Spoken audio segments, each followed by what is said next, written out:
Hello everyone, my name is Velina Chakarova. I am geopolitical strategist based in Vienna, Austria, and today I would like to talk about Korea, Ukraine, and the armistice logic of the new Cold War.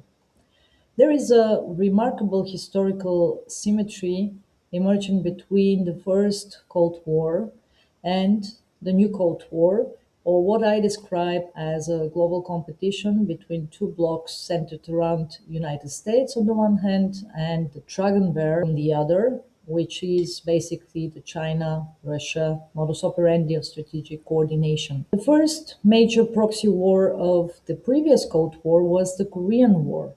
It did not end with peace. It ended in 1953 with an armistice. The military confrontation was frozen. The political conflict was not resolved. The territorial division became permanent. External powers remained deeply involved, and deterrence replaced settlement logic.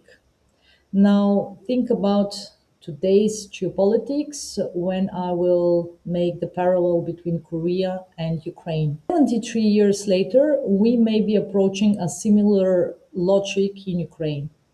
Not because Korea and Ukraine are identical conflicts, certainly they are not, but because the international system may once again be incapable of producing a political solution and therefore settle for something much less ambitious, namely containment without resolution. So my point is the possibility of a new ceasefire instead of political solution for the Russian war on Ukraine, and that would include military demarcation lines, territorial disputes postponed rather than solved, and this will be the case with Ukraine given the long-term Russian ambitions to subjugate the whole territory and population and country. Security guarantees without final European security architecture, since the European security architecture is currently undergoing the most profound transformation given the transatlantic rupture, the new defense and procurement projects, as well as the geopolitical reality of not one but two proxy wars simultaneously happening in Ukraine and Iran.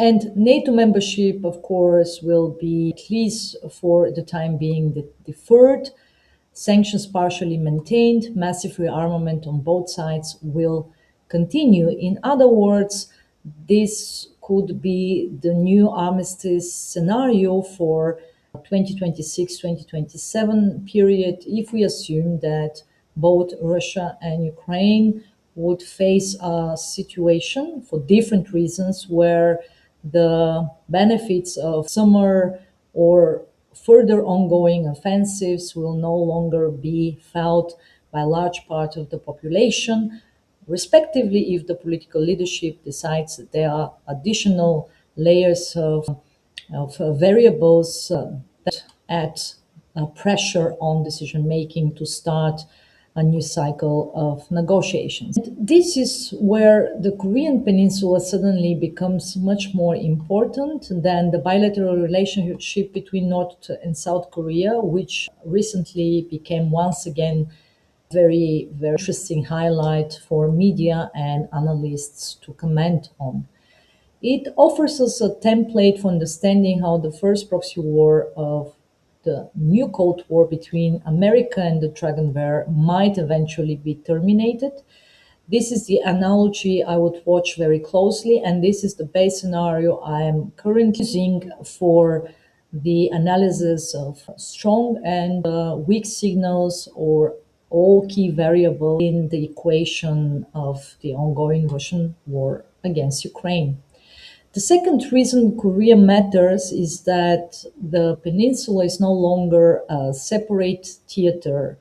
And when we are discussing ongoing geopolitical issues, whether it's the Ukraine case or the Iranian case or the Taiwanese case, once again, we clearly see that there is an entanglement of key geopolitical hotspots on the global arena. That is perhaps the most important point that requires more attention on behalf of geopolitical experts. We are living also through what I've described as global system rupture, characterized by the simultaneity of crises. That means that since March 2nd this year, we entered the phase of a second ongoing proxy war in Iran, which adds accumulatively to the effects of the first proxy war being in Ukraine, and now with ongoing militarization of the Indo-Pacific region, with parallel developments happening around Taiwan and in the Indo-Pacific region, but also linked to critical raw materials, industries, supply chains, and key infrastructure. Well, we clearly see how this global system rupture concept, as such, becomes more and more relevant. Well, here, of course, the boundaries between theaters are increasingly disappearing. We saw this very clearly when Donald Trump linked the reduction of the ongoing Freedom Shield military exercise for this year not only to his relationship with Kim Jong Un, that means with the relationship with North Korea. And by the way, this annual military exercise, which is defensive in nature, is critically important for South Korea and for the interoperability between American and South Korean defense actors.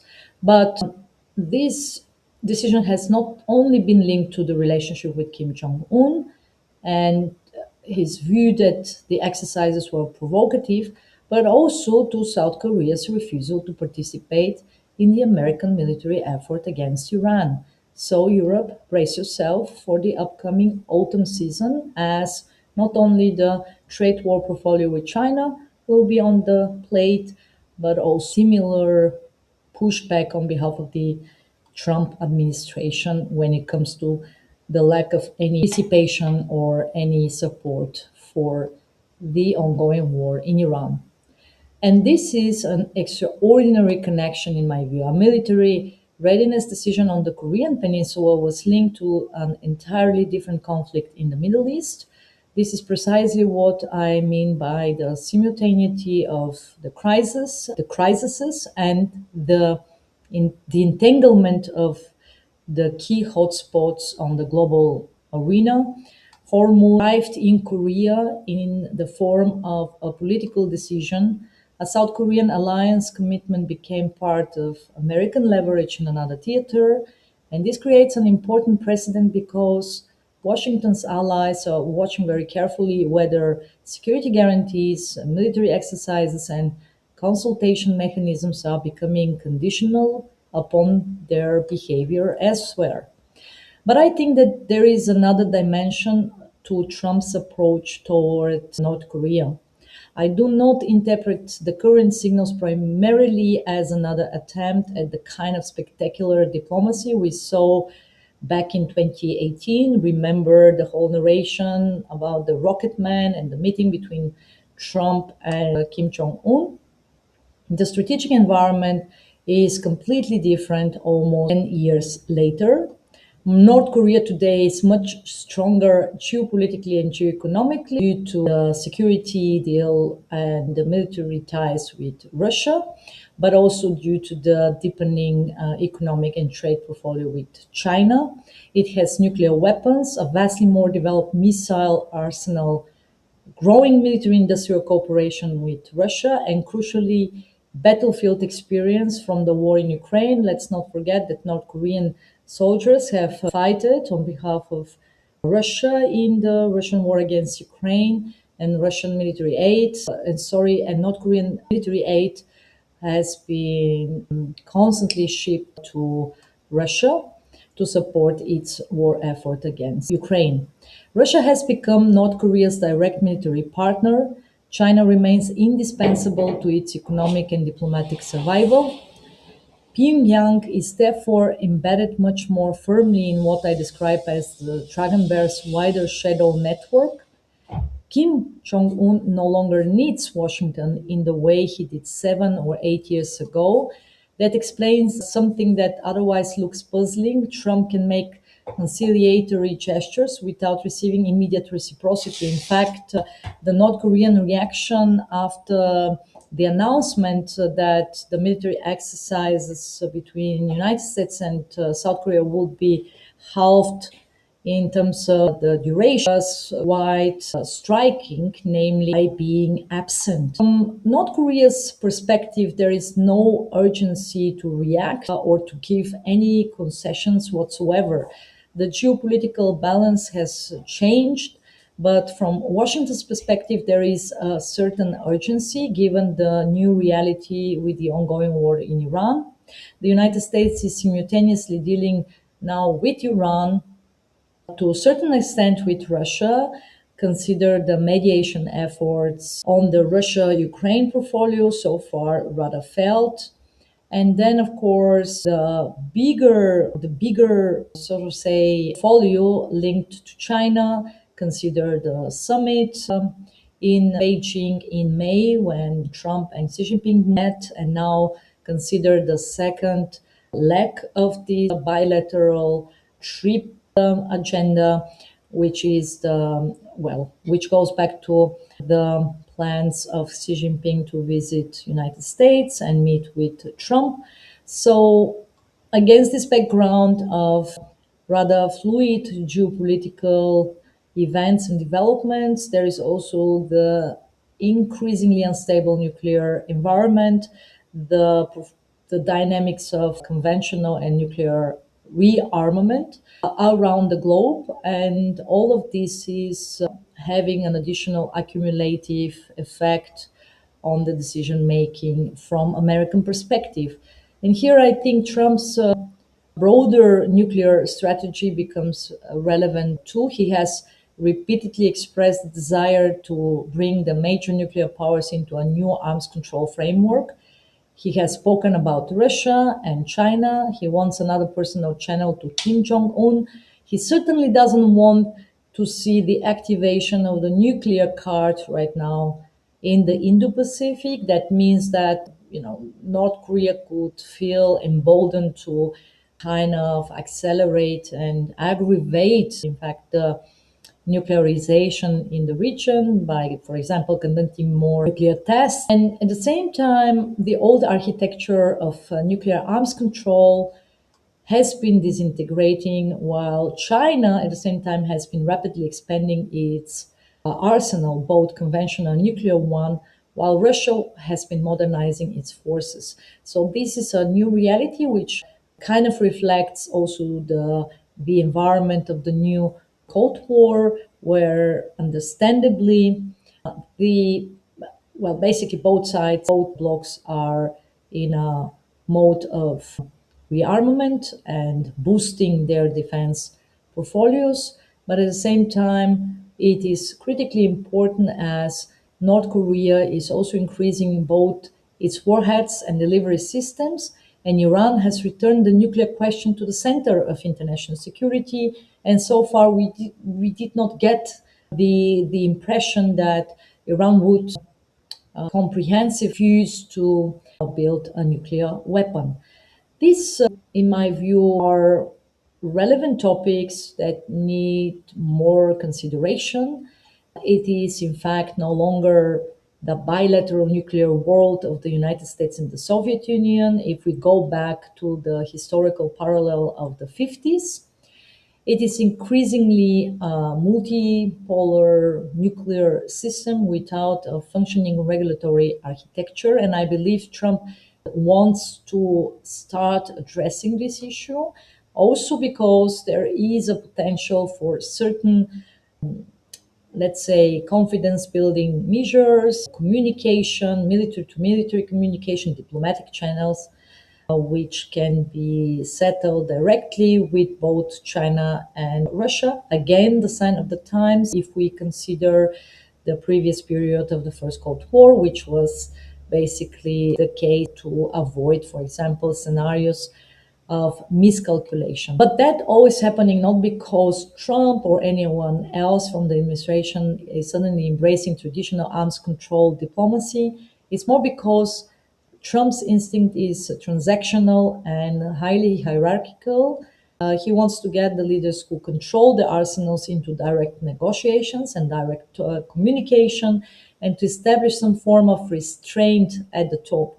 I describe this state as a state of managed confrontation. That means that while both sides are meanwhile overtly admitting to the reality of a new global competition in the geopolitical domain regarding proxy wars and participation in third parties conflicts, in the geoeconomic domain, where we are meanwhile in a situation of weaponization of everything from commodities, raw materials, critical infrastructure, semiconductors, important industries, to the geotechnological domain, with the fourth industrial revolution now shaping the decisions of United States, China, middle powers, and everyone else around the world to try to not just to ride the wave of this new industrial revolution, but to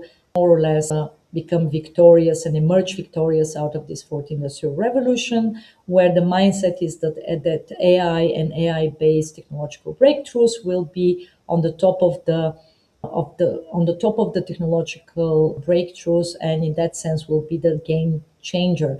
And against this background of a highly volatile environment, there is this push to create certain forms and structures, which obviously will be new structures since the old organizations, institutions are no longer efficient in doing so.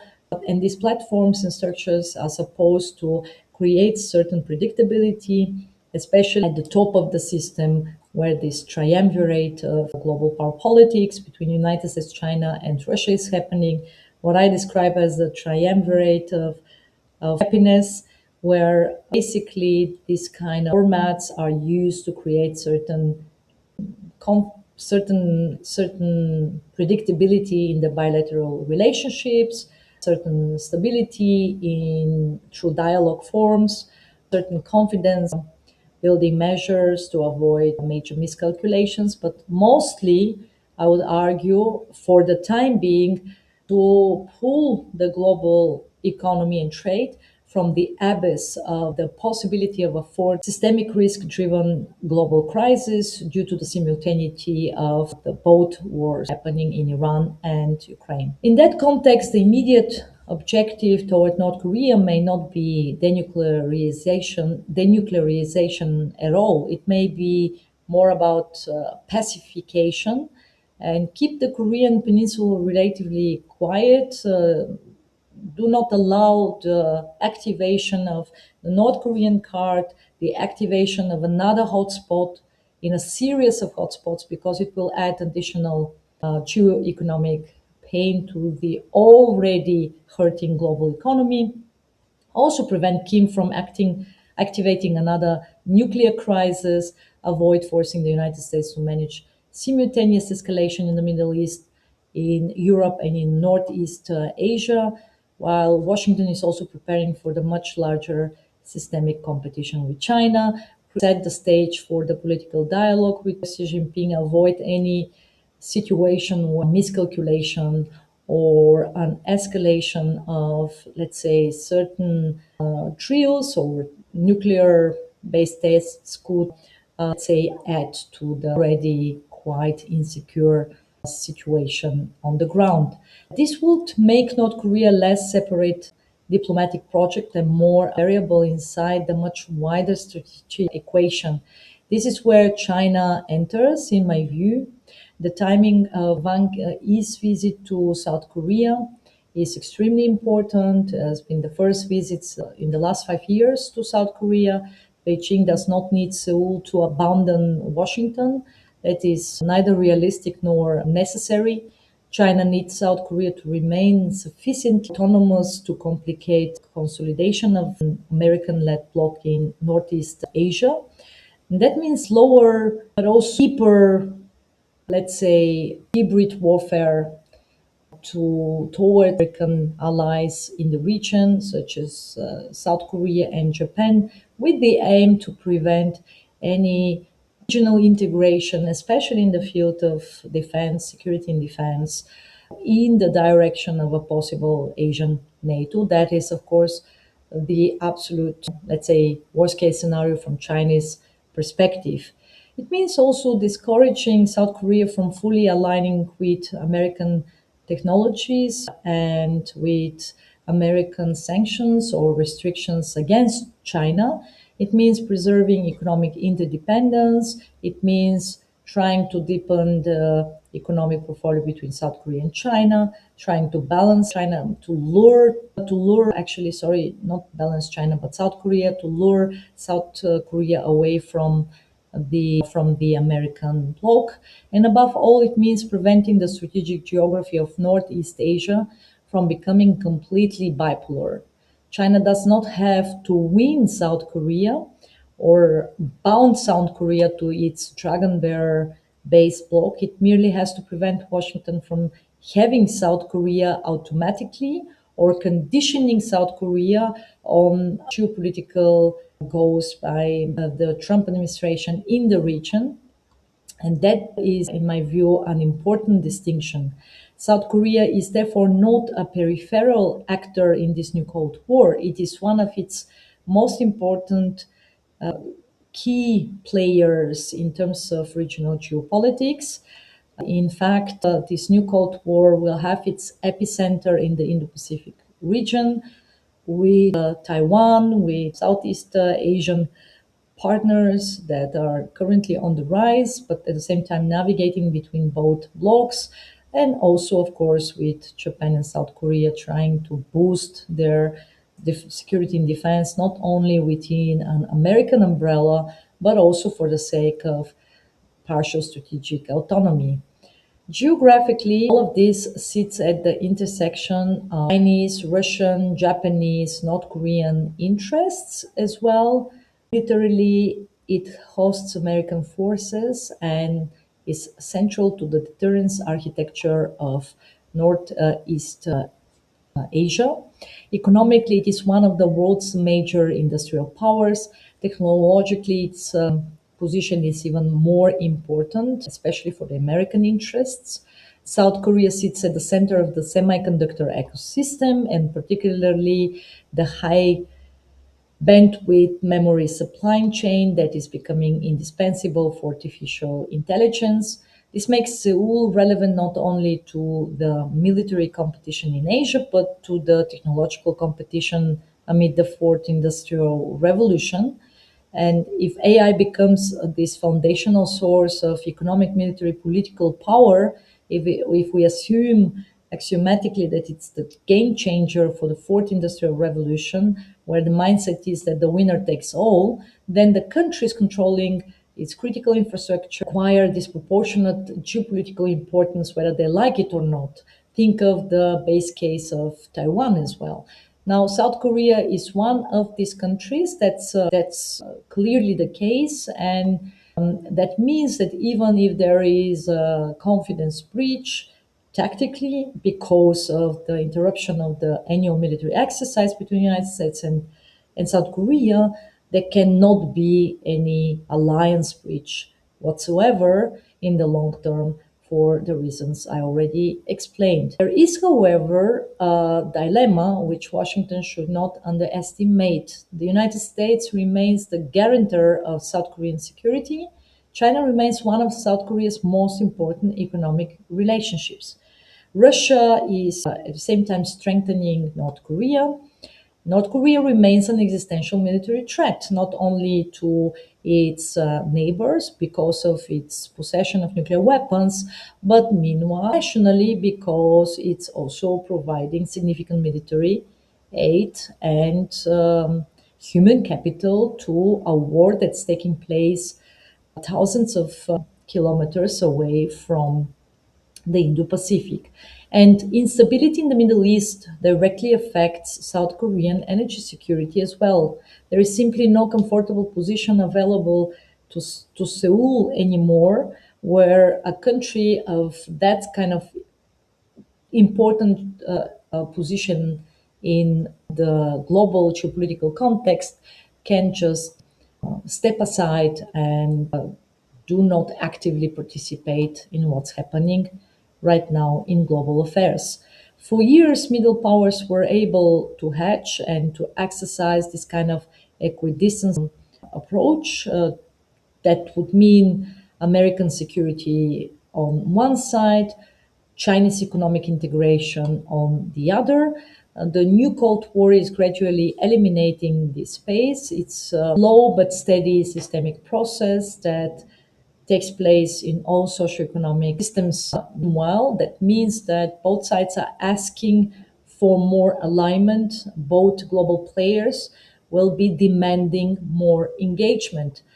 But the likely South Korean response is not defection from the American alliance. It is about greater strategic autonomy, which within the umbrella of the one or the other player security guarantee is in fact even more required than ever. That would mean more defense spending, more indigenous capabilities, more diversification of economic and energy relationships, more caution about automatically joining American initiatives against China, especially given a specific context or a specific timing, and eventually, perhaps most consequentially, a much more serious debate about South Korea's own nuclear options.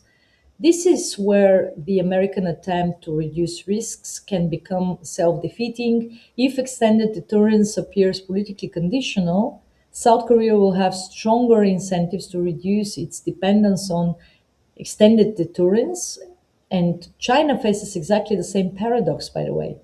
Pressure from the DragonBear may produce not a more neutral South Korea in the future, but in fact a more militarily autonomous and eventually more nuclear capable South Korea. That will be one of the great unintended consequences of the new Cold War, but it will be a consequence that would and should not surprise us given the nuclearization as a result from the first Cold War. Consider the nuclear proliferation and the fact that more countries acquired the nuclear weapon during the first Cold War. So that brings us back to Ukraine. Because North Korea now connects the two conflicts directly, the country that fought the first proxy war of the previous Cold War is now militarily involved on Russia's side in what I describe as the first major proxy war of the new Cold War.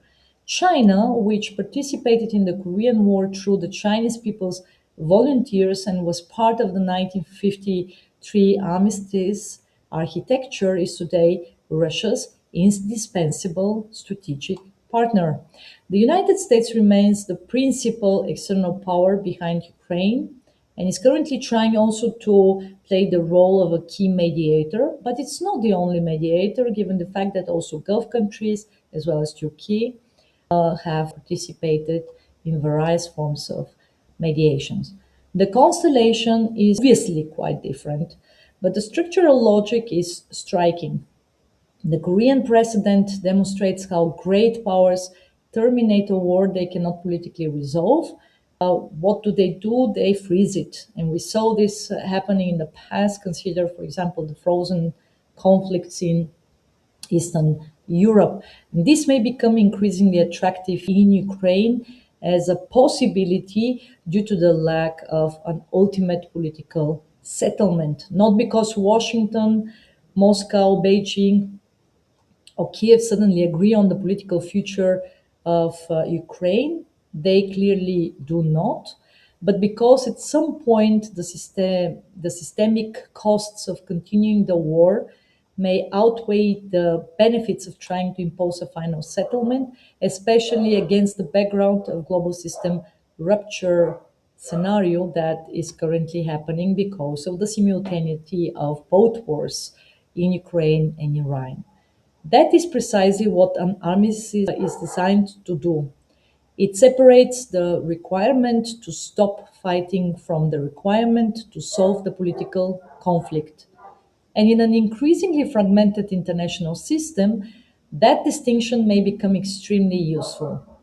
My broader assessment is therefore that what we are currently seeing around the Korean Peninsula is not simply another cycle of tension and detente between North and South Korea, even though we should welcome the political signals coming from South Korea to start a dialogue on a possible political settlement. By the way, North Korea did not react to this proposal in any way so far.